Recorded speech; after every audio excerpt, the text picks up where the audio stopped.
Son las 10 de la noche y es la hora de opinar. Hoy, junto con nuestros colaboradores, todos ellos economistas, Andrés Antonius, Luis de la Calle, Gerardo Esquivel y Raúl Feliz, analizaré el estado en que se encuentra la economía mexicana, sus perspectivas al futuro, cómo afecta los casos de corrupción a la economía y qué impacto tendrá el recorte al gasto público anunciado por el secretario de Hacienda hace unos días. Quédese aquí en Foro TV, que ya comenzó la hora de opinar.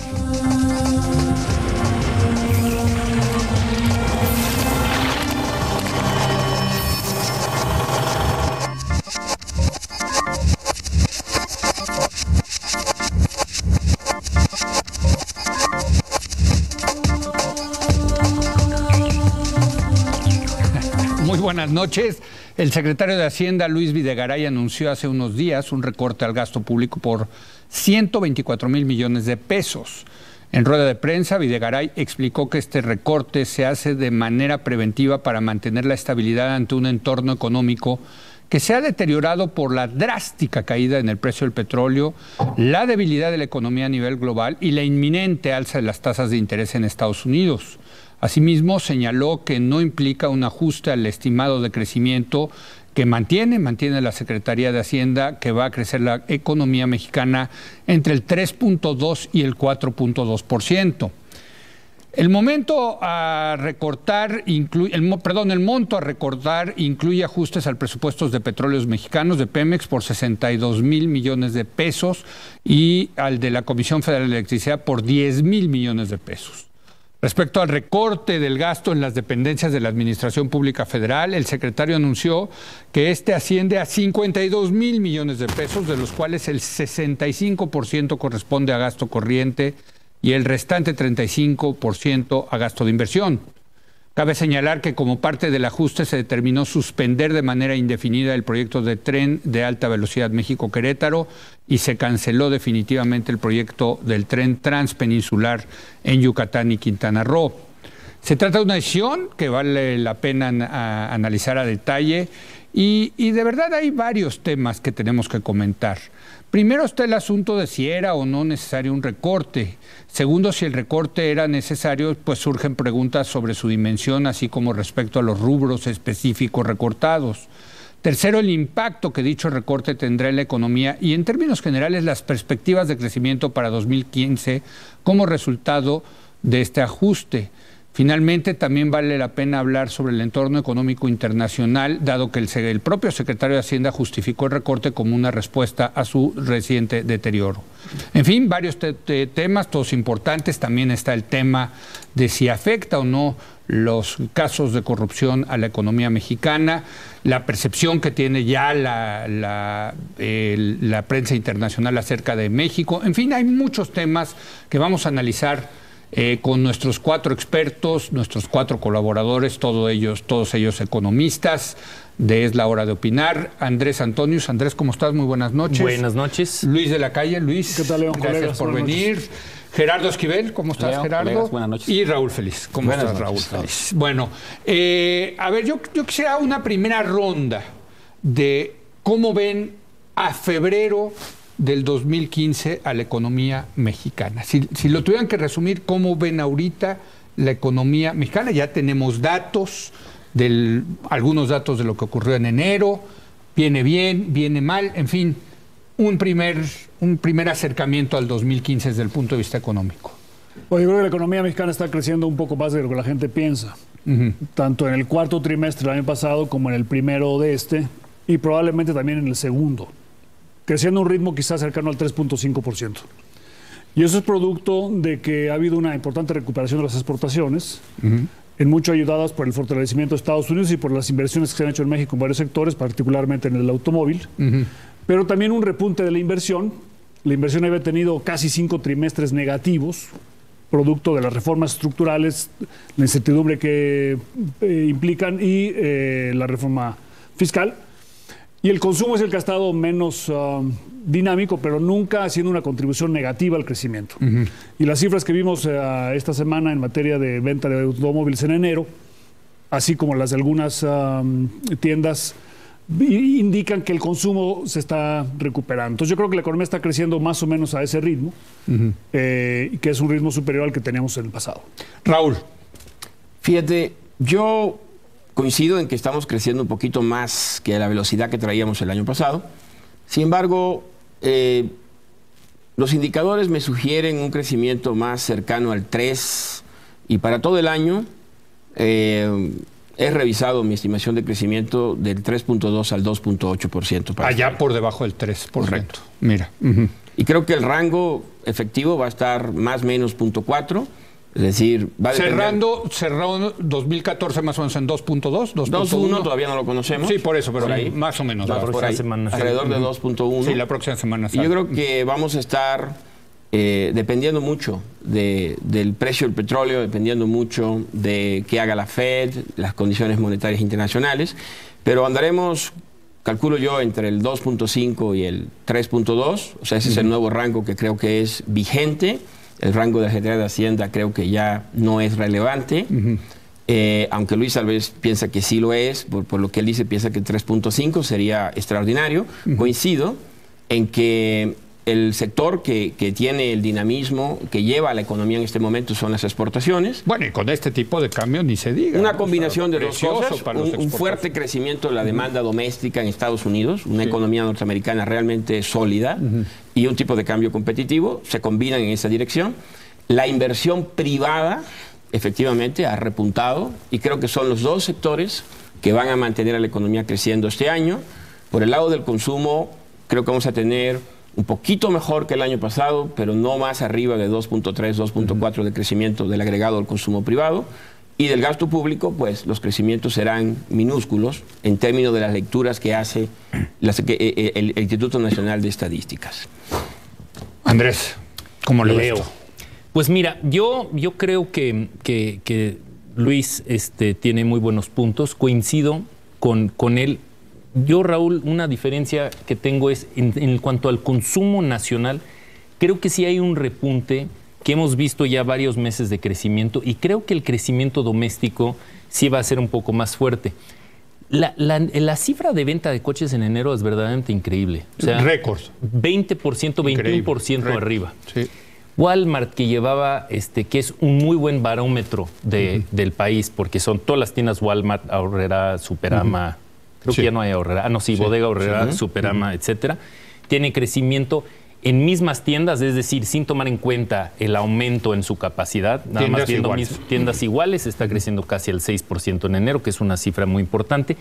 Otro dato bien importante es que las remesas han subido casi 19% en dólares. Sí. En dólares. Y además ponle la depreciación del peso. Y ese es un flujo de dólares que llega directo a la economía y que generalmente se consume, ¿no? Que llega directo a la economía y generalmente se consume. Entonces creo que el consumo interno lo vamos a ver más fortalecido que en años pasados. Seguimos enfrentando este reto, hablando de la perspectiva por el año. Desde que empezó esta administración, pues hemos estado enfrentando los retos de la economía internacional. Lo que tenemos mucho más positivo este año que en años anteriores es que la economía estadounidense parece estar creciendo ya a un ritmo bastante importante, y como sabemos estamos muy vinculados en nuestras exportaciones y demás a la economía estadounidense. Pero siguen habiendo mucha volatilidad, siguen habiendo muchos problemas en China. Sí, Europa está hecho un desastre. Ahorita vamos a hablar, ¿no? Del tema, de cómo el tema internacional le puede impactar a México. Claro que sí. Lo único que quiero contrastar es que creo que la economía mexicana internamente va muy bien. El desenlace, si es un 2.8, un 3.2, un 3.5, va a depender mucho de lo que está pasando fuera de México. ¿Tú quieres decir algo, yo Raúl? Yo nomás apuntaría algo. Yo estoy de acuerdo con lo que se menciona del reporte de Walmart, los automóviles.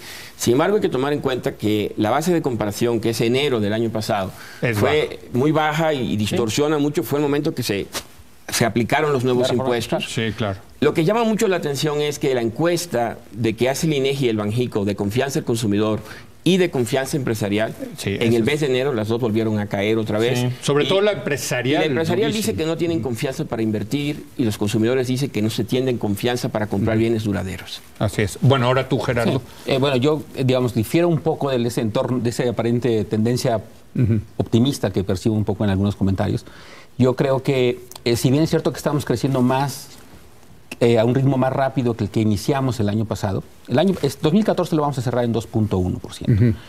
Y el hecho de que estamos creciendo más rápido que eso es, por un lado, buena noticia. No estoy tan seguro que sea una tendencia realmente. Es decir, lo que hemos visto en algunos datos es como una freno y arranque.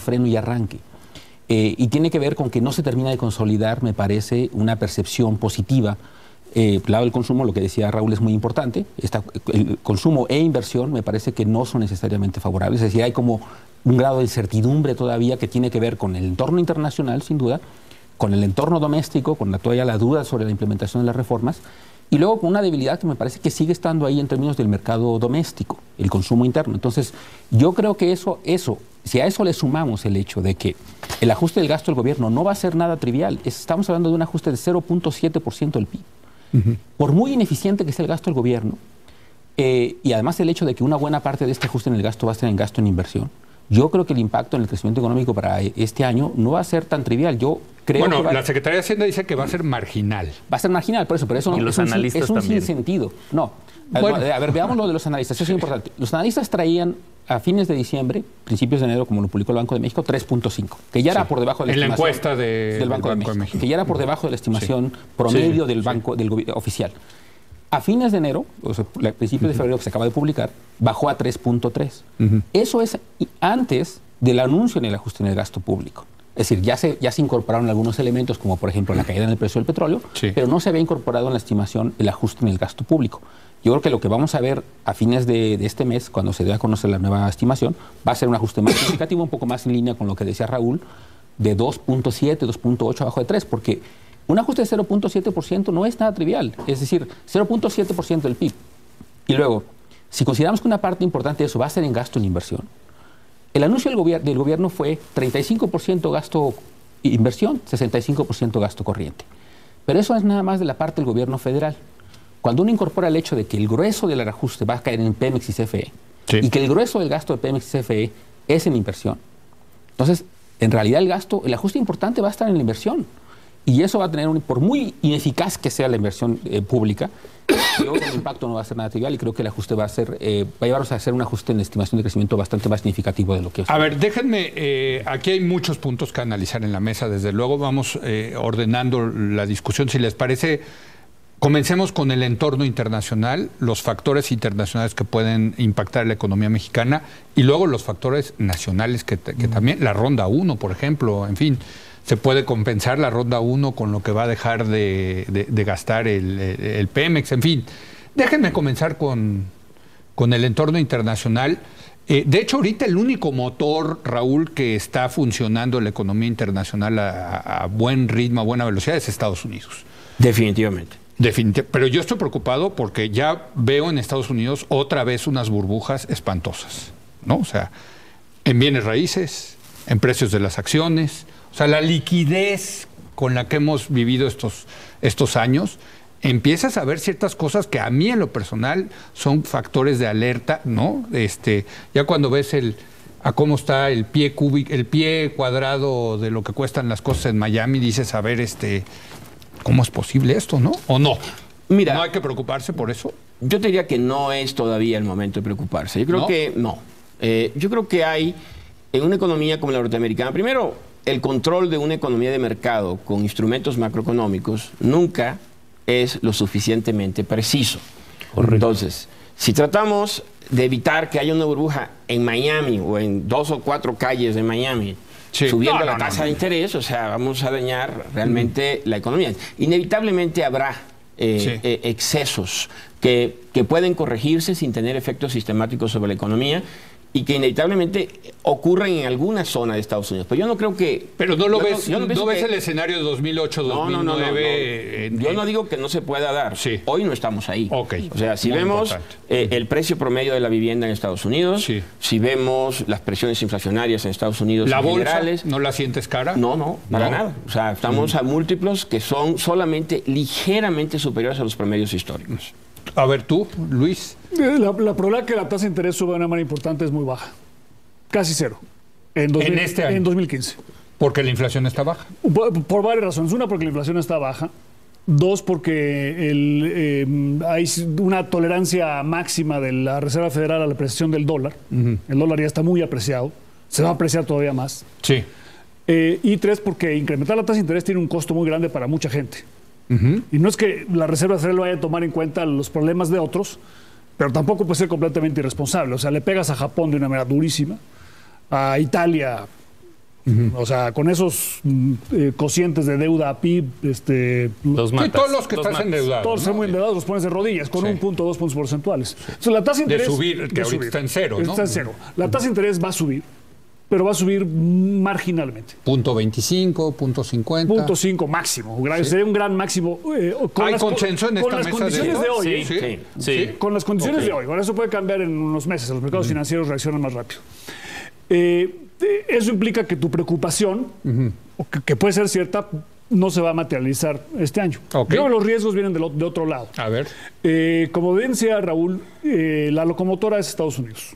Al ser la locomotora de Estados Unidos y México el gran beneficiario de la locomotora industrial, paradójicamente Estados Unidos se va a convertir en el mercado más atractivo del mundo para venderle.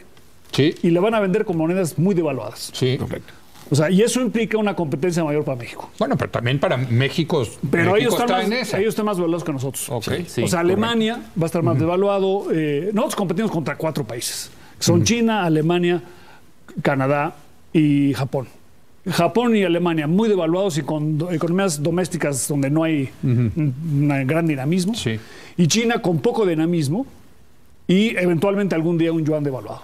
O sea, que competitivamente nosotros estamos retrasados. No estamos retrasados. México es súper competitivo.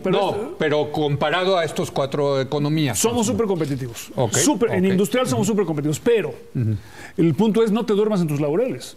O sea, para que tú puedas, porque necesitas no solamente mantener tu participación de mercado de Estados Unidos, sino incrementarla. Sí. Y este año, el único mercado que va a funcionar es Estados Unidos y todo el mundo va a quererle vender a ellos. Y entonces México tiene que hacerlo mejor.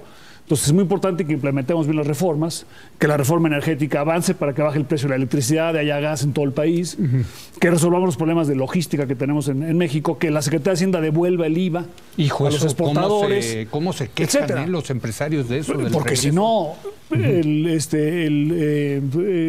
motor de la economía que ha sido muy eficaz, que son las exportaciones, puede ser menos de lo que pensábamos. Entonces esa es otra fuente de riesgo importante. Y la otra fuente de riesgo importante en el extranjero es obviamente el precio del petróleo. Totalmente. Que el precio del petróleo, desde mi punto de vista, no va a subir. O no va a subir mucho para el resto del año, quizá más tiempo. Bueno, ya subió 20%, hay que decirlo, ¿no? Del mínimo que llegó a $38 el barril, ya creo que está en 47. Porcentualmente es grande, pero en términos de dónde estaba... Estábamos gastando a 100. Sí, estábamos... No, desde luego hubo una caída espantosa, ¿no? Realistamente se podría estabilizar 3-4 años alrededor de los $60 el Brent, tal vez los 48.50 la mezcla mexicana. Pero fíjate, el otro día alguien me daba el dato del impacto que ha tenido la caída de los precios del petróleo en el ingreso de los norteamericanos, que se han visto beneficiados con mejores precios de electricidad, de gas y de gasolinas.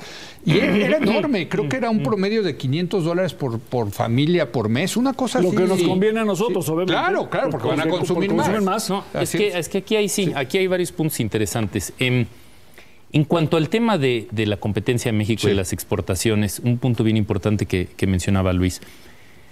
Tenemos un nicho bien interesante porque tenemos muchas exportaciones de autopartes y de automóviles.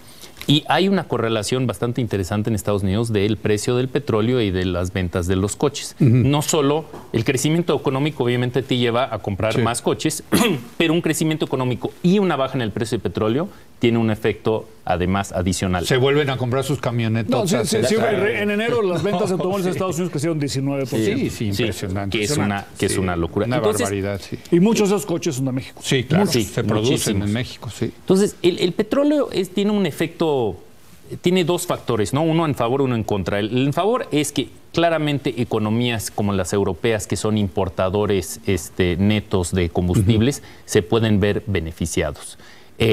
China se puede ver posiblemente beneficiado, Japón claramente es importador neto. Por el otro lado, obviamente, están los impactos en el sector petrolero que tienen un efecto adverso para nosotros. Entonces, yo creo que del lado de Estados Unidos, coincido con Raúl, creo que las noticias en Estados Unidos son buenas. A mí lo que me preocupa es el tema, principalmente el tema europeo, en el sentido de que Ahorita estamos muy cerca de una definición de Grecia, de qué va a pasar con Grecia, si va a pagar o no su deuda, si se va a salir del euro o no. Todo mundo cree que lo más probable es que no pase, pero hay un porcentaje pequeño de probabilidad de que pase, y si pasa eso, es catastrófico. Déjame hacer una pausa, porque me están pidiendo los productores que hagamos una pausa y explicamos eso, porque la verdad es que la economía de Grecia, ¿de qué tamaño es? 250 mil millones de dólares. Es impresionante. Nada comparado, o sea, para la Unión Europea es una... Es impresionante el impacto que puede tener un país. ¿Por qué? Son 2 calles de Miami. Sí, exacto. Exacto, las que están carísimas. Bueno, hacemos una breve pausa y seguimos en nuestro análisis de qué esperar de la economía mexicana para este 2015.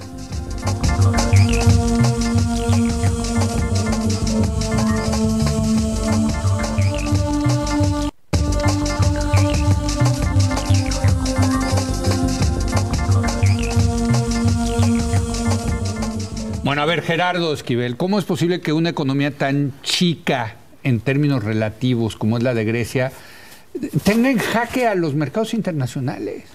Bueno, yo creo que en parte se ha sobreestimado, también se exageró los costos que podía tener cualquier renegociación. Yo creo que eso está completamente exagerado. Sí.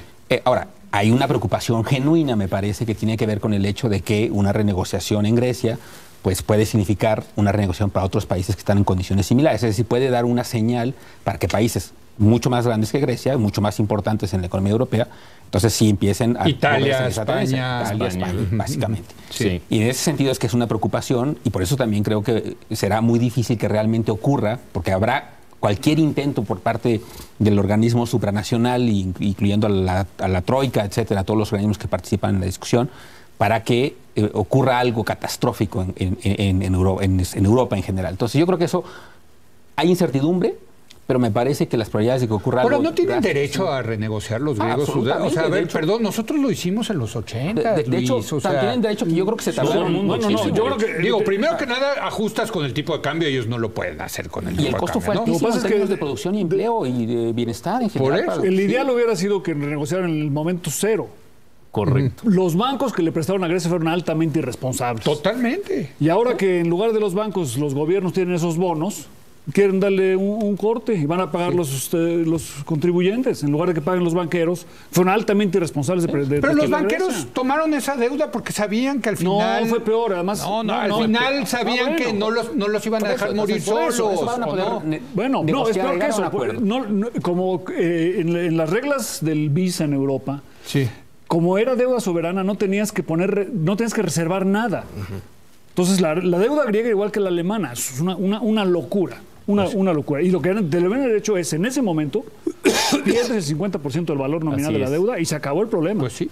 Pero el gobierno no los... Nada más déjame terminar con esto. No, porque han quebrado varios bancos europeos muy grandes. Sí, hubiera sido complicado, pero yo creo que eso, digamos, eso que genera cierta incertidumbre en Europa, creo que no es un factor que nos va a afectar muchísimo, porque me parece que eso se va a empezar un poco a diluir conforme empiece a avanzar en cualquier arreglo al que se vaya a llegar. Pero el tema de Estados Unidos, que en todo caso la parte internacional, hay un aspecto que nos favorece, que es el tema de Estados Unidos, sin duda, que junto con el tipo de cambio que tenemos ahora es bastante favorable para el sector exportador mexicano. Pero por otro lado está el tema del petróleo, del precio del petróleo, que nos perjudica. Entonces ahí me parece que están esas dos fuerzas en oposición, y por eso es que creo que el impacto en la economía mexicana es un poco difícil de medir en sí mismo del sector externo. Sin embargo, creo que lo importante para nosotros viene, y ahorita hablaremos de la parte doméstica, de la forma en la que estamos enfrentando eso, que es con la vía del ajuste en el gasto, por un lado, y por la otra, en el hecho, que creo que eso es muy importante incorporar en la discusión, que es que en qué medida las exportaciones y el sector exportador han sido o no en el pasado, y pueden serlo ahora, un motor de crecimiento para la economía en su conjunto. Es decir, la situación es favorable para todo el sector exportador. La pregunta clave es si va a ser suficiente para arrastrar al resto de la economía. Y eso es donde yo soy un poco más escéptico, porque lo que hemos visto en el pasado es que no ha sido suficiente. Y en la medida en la que no podamos recuperar el fortalecimiento del mercado interno, veo difícil que eso ocurra, a pesar de que sí veo un contexto por la parte norteamericana favorable al desarrollo del sector exportador. ¿Tú querías decir algo, Raúl? No, mira, sobre Grecia nada más, lo que diría es lo siguiente. Lo que pasa es, estoy de acuerdo, el momento inicial era en la renegociación que ocurrió en el 2012. Ahí había que reconocer que darle a Grecia 180% del Producto Interno Bruto de carga de la deuda con respecto al PIB en una economía que ha perdido el 35% del PIB y que vive una auténtica depresión, es imposible. O sea, no hay forma de pagar impuestos. No hay forma de darle servicio a esa deuda. Sí. El gran tema, yo creo que el tema de fondo, una vez que se resuelvan los pequeños problemas de liquidez, es que hay que reconocer que Grecia no puede pagar al 100% esa deuda. Y creo que la opción que han planteado de intercambiar los bonos por unos bonos con tasa variable vinculadas a una opción de crecimiento en Grecia es una buena opción. Pero tiene que haber crecimiento en Grecia. Y eso es lo que el gobierno griego no entiende, que tiene que hacer reformas. Entonces yo creo que esa es la gran negociación. Reformas pro crecimiento a cambio de la quita, ¿no? Si eso se llegara a un acuerdo, Grecia podría intentar quedarse dentro de la eurozona, porque el problema es que aunque le quitáramos la deuda, si no hace reformas Grecia no es viable dentro de la eurozona, porque tiene una estructura de costos no competitivos. Bueno, déjenme ya pasar a los temas internos, ¿no? Para también dedicarle un buen tiempo al digo, desde luego está el tema de China, de la desaceleración de China, pero lo terrible que está pasando en Japón, ¿no? Digo, pero eso digamos, eso nos afecta menos. Tú querías decir, Luis, algo acerca de factores internos pero que tiene su parte externa, que es el tipo de cambio, ¿no? El tipo de cambio en México está hoy en día influido por 3 factores. Sí. El más importante son las expectativas de la política monetaria de Estados Unidos. Sí. Y la incertidumbre europea. Eso explica 75% de la variación del tipo de cambio.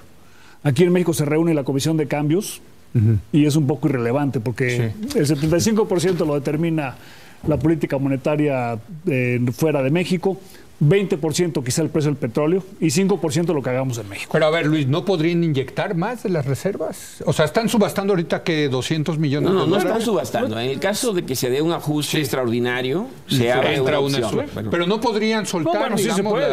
Y digo, eso revaluaría, pero ¿no? ¿quién quiere? Pero nadie quiere, ¿no? Pues pero de manera temporal y se te acaban las reservas. Por eso, después. pero ¿y para qué lo quieres? Pero Y además, o sea, ¿tenemos un tipo de cambio flexible o no lo tenemos? Sí. Hay una pregunta si debemos tener reservas. Yo creo que es un debate muy importante que no se ha dado suficientemente. Probablemente tenemos demasiadas reservas. Tenemos casi demasiadas. 200,000. Porque tienen un alto demasiadas. costo. Sí, claro, cuesta. Pero el tener tipo de esa cambio en México hoy en día está fundamentalmente determinado por el exterior. Ahora, sí tiene un impacto en México porque puede influir las expectativas, como decía Gerardo, de consumo.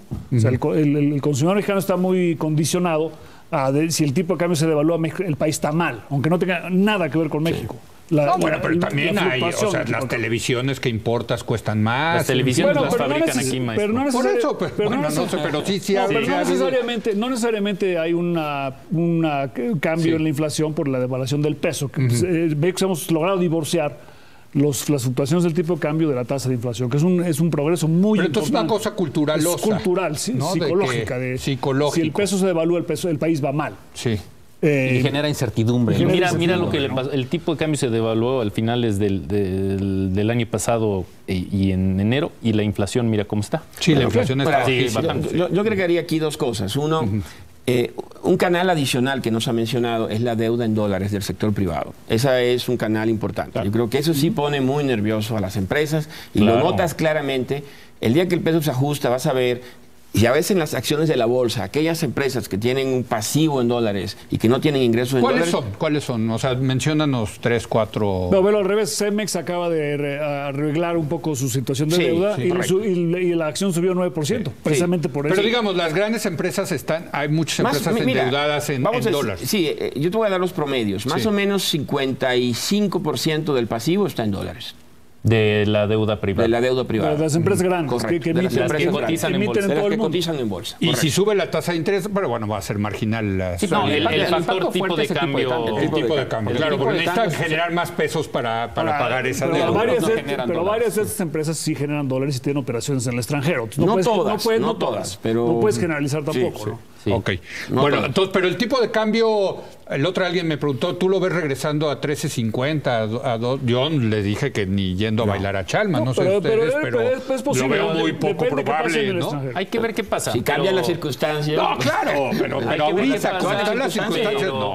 No. Yo lo dudo, y como comentamos anteriormente, el hecho de que las monedas de otros países a través de los últimos 14 meses se han devaluado casi todos, más que México, quiere decir que una revaluación sería atípico en ese contexto, ¿no? Sí. Y como bien dice Luis, lo que está moviendo el tipo de cambio no es tanto lo que está pasando en México, sino es lo que está pasando en el Si exterior. los mercados fueran más racionales, porque no lo son en estas cosas, el hecho de que México esté ligado a la economía de Estados Unidos implicaría que la del peso mexicano se devaluaría menos que el resto de las monedas. O sea, la apreciación del Una peso. relativa Pero de apreciación. alguna forma es lo que ha pasado. ¿Qué es lo que ha ¿no? pasado? Sí, Una lo que ha relativa, pasado. y por Sí. eso el comentario que hice Porque hace por rato, eso se ha depreciado poco el peso se ha apreciado mexicano. menos. Exactamente. Comparado con otras monedas. Pero eso es Sí, lo que nos hace que exactamente, compitan sí. más con nosotros en el mercado de Estados Unidos. Bueno, a ver, déjenme, porque ya se nos está pasando el tiempo y sí quiero dedicarle un buen tiempo al tema del recorte presupuestal. Yo creo que es una medida muy responsable del gobierno. Por fin creo que vemos un gobierno que está entendiendo las cosas. Y me da mucho gusto, Andrés, el reconocimiento de que el famoso multiplicador keynesiano o del gasto público pues no funciona en México, mano, ¿no?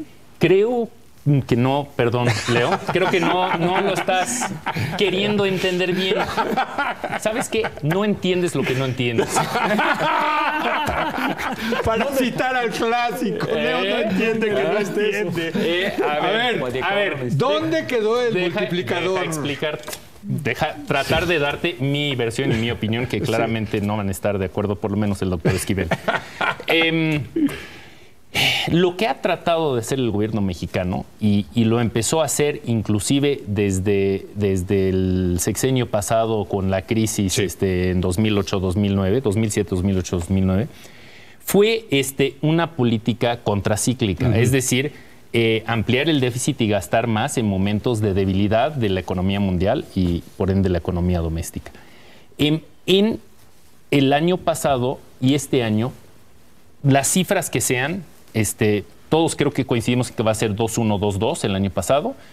Vamos a De crecimiento económico. De crecimiento. Este año va a ser, vamos a decir, 2.8 a 3.2. Nos va a ir mejor. Y eso es lo paradójico de la situación externa. Una situación externa bastante volátil y peligrosa. Y a México le va a ir mejor este año Pero que con el un pasado. recorte presupuestal. Exactamente, Ahí porque está. el año pasado, para estimular la economía, hiciste un impulso importante en el gasto. Este año que la economía va mejor, ya no es tan apremiante y tan necesario que el gobierno esté impulsando la economía. Y por eso tenemos una reducción en este año que no... Lo que estamos viendo es que, regreso a un punto, que si el recorte iba a afectar el crecimiento, los analistas, es cierto que la encuesta de enero fue antes del recorte, pero la reacción de analistas, tanto internacionales como mexicanos, por recorte ha sido muy positivo y no han hablado, el consenso es que no va a afectar la tasa de crecimiento. A ver, bueno, Gerardo. Sobre ese punto en particular, más diría, Moody's ya anunció que su pronóstico de crecimiento es 2.5%. Sí, por lo del recorte. 2.5% resultado del ajuste. Pero el Entonces, consenso y la mayoría no. Digamos, pero otros no lo han anunciado. Entonces ya veremos hacia final de mes el pronóstico. Yo creo que 2.5% suena razonable dada la magnitud del ajuste. Pero nada más quería hacer un comentario respecto a si es muy responsable, como dices. Yo creo que Creo cual que vas a estar me en parece desacuerdo. que es absolutamente lo contrario. Es decir, es el resultado de una decisión previa que creo que fue insuficientemente discutida en su momento, que fue el año pasado mucha gente se quejó de la reforma fiscal por el lado de los ingresos, de los impuestos, porque subieron los impuestos y muchos de nosotros pagamos más impuestos. Pero yo insistí en que el tema del año pasado fiscal era el tema del gasto. El aumento del gasto fue brutal el año pasado. 10%. Fue todo menos responsable. Y crecimos 2.2%.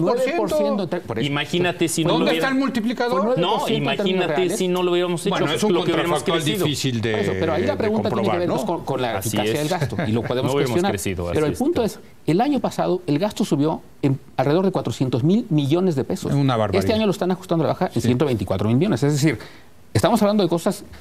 Hoy lo tienen que ajustar porque el año pasado lo subieron en exceso. Entonces, no estoy de pensar que acuerdo. eso es responsable, yo creo que al final de cuentas, mi evaluación de hecho va no solo a esta administración, va más atrás.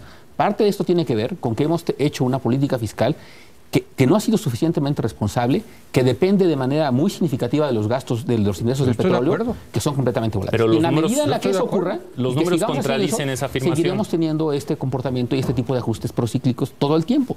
Entonces, aunque querramos hacer política contracíclica, no hay forma de hacerla cuando una parte significativa de nuestros ingresos depende de un producto tan volátil como el petróleo. Bueno, te podría seguir endeudando. Nada más, y nada México, más, por cierto, el nivel de endeudamiento de México es 40% del PIB. Pero yo no estoy cuestionando todavía podrías este año, meterle. en ese sentido. Sí, pero no lo podemos hacer. Esa es la pregunta, ¿no? Pero un punto, nada más, un dato muy puntual. Sí.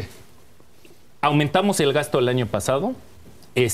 Los ingresos petroleros el año pasado cayeron brutalmente porque estaban presupuestados a no me acuerdo, 74. No, el año pasado 85. 85 y la caída en el precio al final del año fue terrible.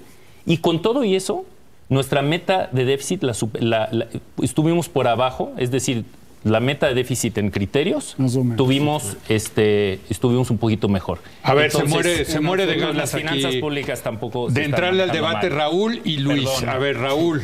No, mira, hay varios temas. Yo creo que en la posición fiscal vale la pena mirar un poquito, no el día a día, no el año al año, sino ver la posición fiscal en el mediano plazo. México operó hasta el año 2008 con una regla de superávit primario. El déficit cero, ¿no? Vamos a poner superávit primario de alrededor de 1.8, 1.7 del PIB. Sí. Y cerramos el año pasado en 1.3, pero déficit primario. Así es. Así es. O sea, entonces, tenemos un tamaño de deuda que tú mencionaste de 42% del PIB, dado la tasa de interés y la tasa de crecimiento histórico. Para estabilizar la relación deuda-Producto Interno Bruto, necesitamos un superávit de 0.8% primario. Entonces, podemos rápidamente, independientemente de la coyuntura, decir que México tenía que moverse del déficit de 1.3 a un superávit de 0.8. Eso es un ajuste de 2 puntos del Producto Interno Bruto. El escenario, el mercado lo compraba con el escenario de un petróleo de $100, de un crecimiento, unas reformas que iban a lanzar a México a crecer a tasas no de 2.83, sino 4, 5, 5%.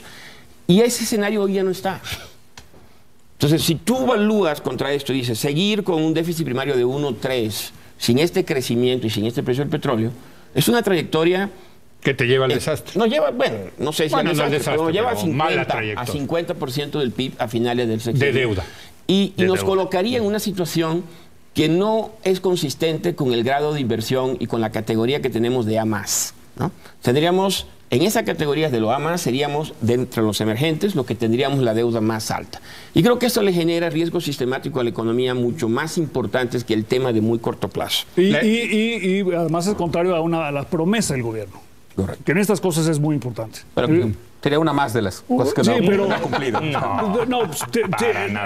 Pero las promesas en estas cosas son muy importantes. Sí. El gobierno tiene una promesa de regresar a déficit cero, que es la implicación de los números de Raúl Ezesa en 2017. Así es.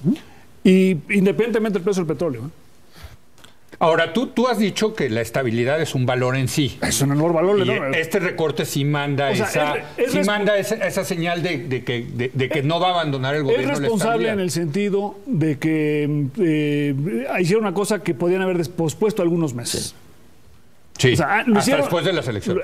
Todo el mundo pensamos que lo harían en el 6 de junio. Sí, todo el mundo estábamos diciendo que el 8. Tenemos una visión más cínica de las cosas. Sí. Pero hicieron bien en adelantarse a que se lo pidieran los mercados, se los pidieran los analistas, se lo pidiera el Fondo Monetario Internacional. Sí.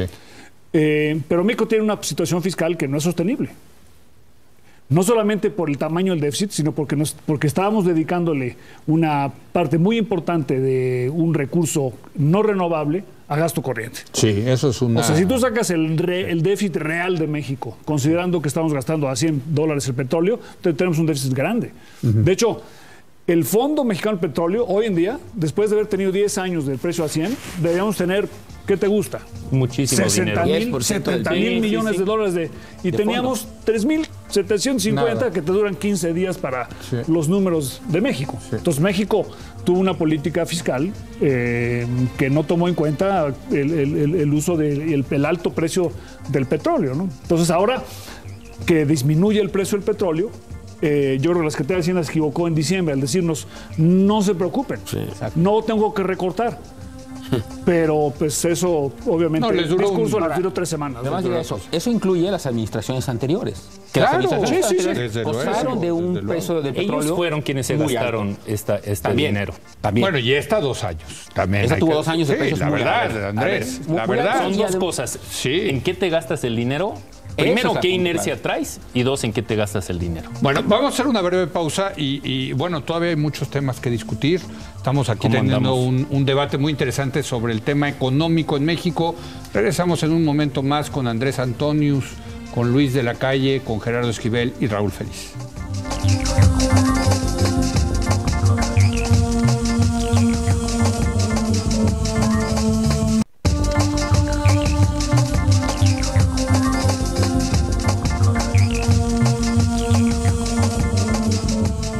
Bueno, estamos teniendo una mesa muy interesante, un debate muy interesante acerca de pues, la economía mexicana, qué podemos esperar para este 2015. Nos quedan varios temas. Yo creo que tenemos que acabar de cuadrar el tema del recorte, ¿no? O sea, ¿cómo vieron ya en particular el recorte, Gerardo? 65% a gasto corriente, 35% a inversiones, más el recorte en Pemex y CFE, ¿no? Sí, yo lo que decía es que sumando Sí. eso y considerando el hecho que el gasto fundamental de Pemex y CFE es en inversión, el grueso del ajuste puede terminar recayendo en inversión. Y eso me parece preocupante. Me parece preocupante porque, digamos, yo en lo personal no tengo ningún problema con el aumento de la deuda. Yo creo que la deuda está en niveles razonables y puede subir un poco más. Esa no es mi preocupación. Mi preocupación es en qué se gastan esos recursos. Y lo que tenemos hoy en día, y eso es importante señalarlo, el nivel de inversión pública, en particular, como porcentaje del PIB, es el más bajo de los últimos, por lo menos, 40 años. Y eso es muy importante señalarlo, porque eso quiere decir que ¿En entonces... cuánto está como proporción del Como PIB? 4.3% del PIB. Nada más. Nada más. Y eso es importante porque lo acaba de hacer un ajuste del INEGI, de hecho, Sí. en la medición, y con esa nueva medición queda claro que efectivamente es el nivel más O bajo. sea, es puro gasto corriente. Es puro gasto corriente. Qué barbaridad, Entonces, mano. ese es el Mucha problema. grasita, ¿no? Pues ese es el Tiene problema. mucha grasa. Es peor, gastar, es ¿no? gasto corriente y gasto suburbano. ¿Qué es suburbano? De las suburbas. O sea, nomás cortando las suburbans el gasto podría reducirse de una manera tremenda y ser un significativa. gobierno mucho más republicano. Deberían de estar prohibidas esas camionetas V8, de verdad. De verdad que hasta sí. por el De verdad ambiente, que si el de verdad. gobierno ambiente, por quiere gasolina, tener un sí, gobierno ¿no? republicano, allí es donde tienen que empezar. Sí, totalmente. Hay mucha grasita que cortar, ¿no? Tú sí estarás de Yo acuerdo. creo que sí, y de hecho Mira, anunciaron... que Antonius lo diga es que sí. No, bueno, mira, es un... La administración heredó un gobierno que, como sabes, al final del sexenio Cedillo teníamos un precio del petróleo alrededor, si mal no recuerdo, de $35. Se fue a ciento y tantos, y tuvimos, como bien comentaba Raúl, o sea, básicamente el dinero que entraba se gastaba. Por cierto, es que era la combinación, porque en el sexenio de Fox llegamos a producir 3,5 millones de barriles de petróleo. El pero- punto más alto fue... Aunque estábamos ahí en 40, Sí, pero, 50 pero en los dólares, ¿no? primeros 2 años de Fox, Sí. el precio del petróleo estaba bajo. Exacto. Sí. Muy bajo. Exacto. Y después creció. Sí. Así es. Lo que te quiero decir es, vimos en los últimos, por ejemplo, en la administración de Fox, habíamos visto una baja en la nómina de Pemex de 200,000 Sí. a 100,000 entre el sexenio de Salinas y el sexenio de Cedillo. Sí. Y acabamos el sexenio de Calderón en 150,000. Entonces, mira, lo que quiero decir con todo esto es que claro Y produciendo menos petróleo. y produciendo menos petróleo. Lo que te quiero decir con todo esto es que claro que hay grasita, se anunciaron medidas de eficientización, el gobierno sí está haciendo, como bien dijiste, 2/3 partes gasto operativo. En el tema de Pemex del recorte, yo creo que aquí hay que ser un punto bien importante. Pemex todavía va a invertir 300,000 millones de pesos este año. Si lo comparamos con años anteriores de Pemex, es una cifra mucho mayor a lo que estaba invirtiendo en el sexenio de Fox. ¿Eso en es el ronda sexenio cero, de Cora. Andrés? No, esto es Inversión. Pemex. Por eso, pero para la ronda cero, Pemex, ¿no? No, para es sus su operaciones. Para inversión. todos. Su inversión era 360 y ahora es 300. Ok, pero sí parte es para la ronda cero, digamos, para los campos o no. No. A ver, Eso es el bueno. próximo año.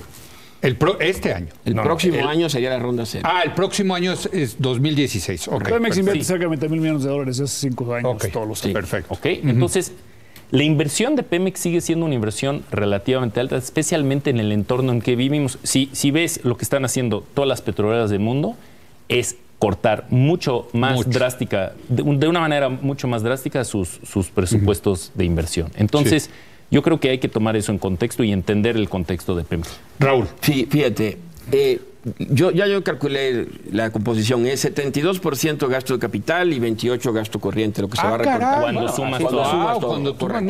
Pues ahí está. ¿Qué dato? A ver, repítelo. Entonces, del recorte, 72% de gasto de capital y 28% es gasto corriente. Pues es lo que sucede en cada recorte de gasto. Sí, pero así es siempre. Es más fácil cortar un proyecto que todavía no existe. Ahora, yo creo que en el caso de Pemex, digo, yo entiendo y estoy totalmente de acuerdo que todas las petroleras están haciendo eso, están recortando entre 20 y 30% del presupuesto. Pero el caso de Pemex es curioso porque en los últimos años se ha invertido mucho más dinero y efectivamente se saca menos petróleo. Pero esa es una consecuencia de décadas de descuido, ¿no? Entonces, hoy lo que tenemos es que el país se ha quedado con pozos que tienen una declinación importante en el margen. Entonces, mucha de la inversión, montos enormes que se le tienen que hacer, es simplemente para mantener el volumen, o sea, no para expandir el volumen de producción. Entonces, el rendimiento marginal del capital invertido en esos pozos es muy bajo. Sí. Y ese es el problema de fondo de Pemex. No es precio, es cantidad. Y por eso la reforma energética es tan importante. Pero entonces, fíjate qué interesante y qué paradójico. Yo entiendo que se haya el recorte acá y pienso que en el corto plazo, tal vez difiere un poco de Gerardo, en el corto plazo el impacto sobre el crecimiento en 1 o 2 años de quitarle a Pemex dinero no es mucho, porque son proyectos muy intensivos en capital, que no arrastran mucho la demanda doméstica, lo que sí pudieran llegar a tener efectos sobre el perfil de producción futuro de Pemex.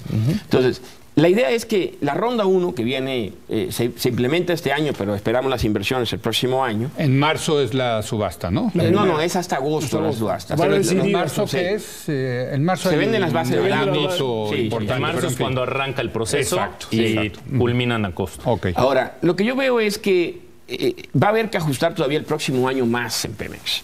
Yo creo que los 22,000 millones de dólares que estaba invirtiendo se van a reducir a unos 12,000 millones, tal vez el próximo año. Sí, claro, que esa es la otra, ¿no? Para 2016, que ya no hay coberturas con un precio del petróleo bajo, pues ahí sí van a tener que meter las coberturas no hay que gastarlas en gasto corriente. Es malísimo. Eso es para reducción de deuda. Así es. El punto más importante de la reforma energética hoy en día, esos precios de petróleo, es el tendido de gasoductos en todo el país para que haya gas natural barato, para que tengas un efecto en la economía. Totalmente. En la electricidad, ¿no? En la industria. Sí. En la electricidad y en el mercado. Con una electricidad más barata. Hay un compromiso de poner 10,000 kilómetros de gasoductos de aquí a 2018. Y la pregunta es si el recorte va a impactar eso o no. Porque eso es lo que va a transformar a México. En el largo plazo. Dijeron que no. Exactamente. El propuesto es que no. Ya empezaron con los Ramones, ¿no? O sea, con varios más. Sí. O sea, sí se están tendiendo los se licitaron muchos el año pasado. Pero el impacto de lo más importante, todo lo que se habla en los periódicos es sobre aguas profundas. El impacto más importante es el tendido de gas natural en todo el país. Déjenme, porque me van a quedar 5 minutos y si quiero hablar de 2 cosas más. Política monetaria. O sea, ya hablamos de política fiscal, un recorte, todo eso ya lo cubrimos. Pero política monetaria, ¿el Banco de México tiene espacio, Raúl, para bajar más las tasas de interés? Mira, Canadá lo hizo, bajó la tasa, Australia acaba de bajarla, los argumentos de los dos son los mismos, la economía no crece lo suficiente, la brecha del producto es negativa y se va a tardar mucho tiempo en cerrarse, la inflación está controlada, todo eso es verdad en México también. La única diferencia es que en Canadá y Australia hay el efecto, se busca deliberadamente devaluar la moneda. ¿Por qué? Porque... Para estar más competitivos. Para ser más competitivo. Sí. Y aquí en México, por los temas que hablamos, ¿no? Hay una especie de temor.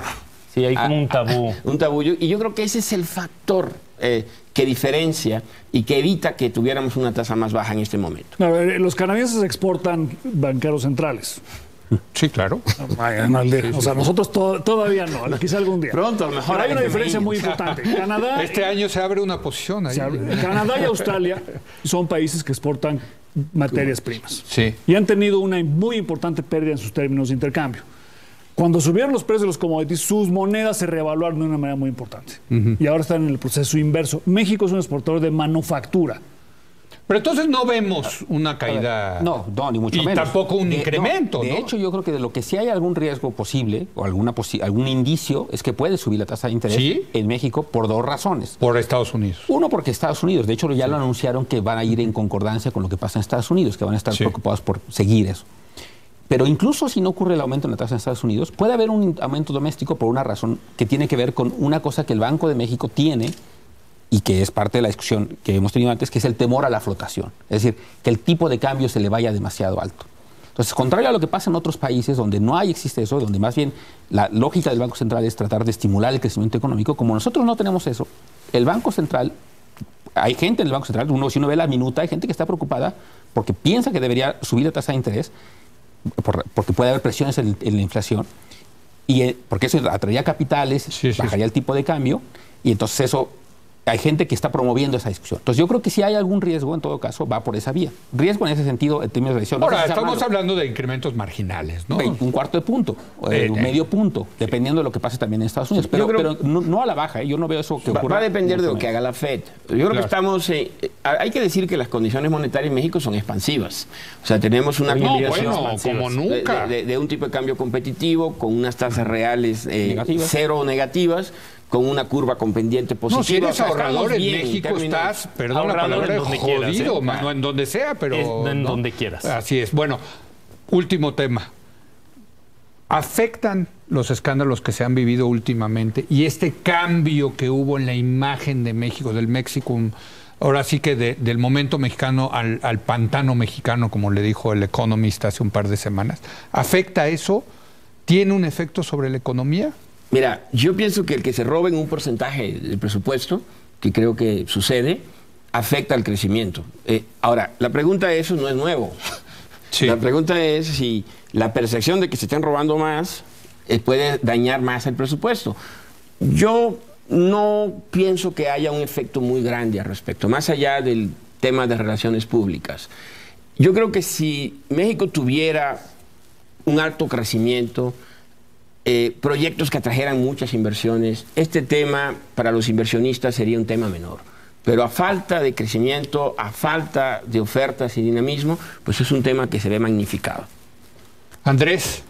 Pues mira, yo creo que lo importante de estos temas es cuál es la reacción. Ahí siempre es cuando los inversionistas o los formadores de opinión o quien fuera van a evaluar más la reacción y si es una reacción positiva en términos de política pública o no. Y creo que esos pasos se están dando. Es decir, yo creo que el gobierno lo que está tratando de impulsar, y insisto, he platicado esto varias veces y siempre ponen cara de que estoy loco, pero desde el principio del sexenio se propuso una unidad independiente de anticorrupción, la primera vez que se ha propuesto en México por un presidente, que ahí está en el Congreso. El presidente hoy en día está muy limitado en lo que puede hacer, no puede tener a alguien independiente, la ley ahorita solo le da la facultad de la Secretaría de Función Pública, pero está haciendo todo lo que está en su alcance para transmitir y para lograr la transparencia, y hay una reforma estructural que se tiene que llevar a cabo. Si se lleva esa reforma estructural, si el Congreso aprueba algún mecanismo anticorrupción con independencia, yo creo que eso va a ser maravilloso. Luis, ¿afecta?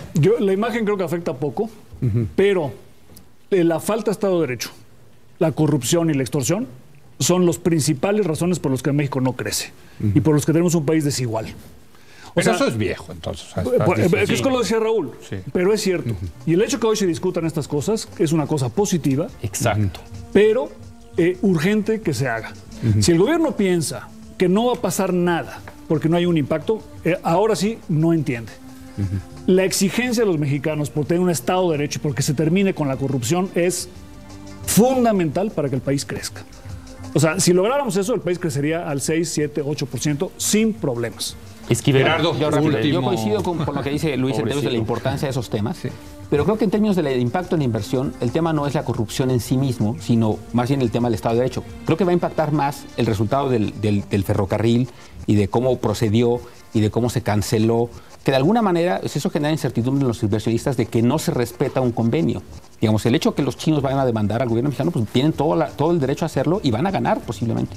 Entonces, esas y cosas... más sí, que no, al parecer no hay el documento que explique por qué razón, claro, no hay una razón. Entonces, yo creo que el tema de la corrupción es preocupante y yo estoy de acuerdo con la importancia de eso, de acabar con eso, pero eso no ha cambiado mucho. Efectivamente, no va a cambiar mucho las decisiones de inversión. Pero el tema de sí, la falta de Estado de Derecho y de respeto a los acuerdos para los inversionistas, eso sí es preocupante porque eso sí, los inversionistas vienen y ponen su dinero. Si de repente les quitan el contrato de la noche a la mañana por las razones que sean, pues entonces sí pierden. Y eso sí puede ser preocupante para los inversionistas. Pues señores, es un gusto tener colaboradores de este calibre, ¿eh? La verdad, qué buena mesa nos echamos. Muchas gracias, Raúl, Andrés, Luis, Gerardo.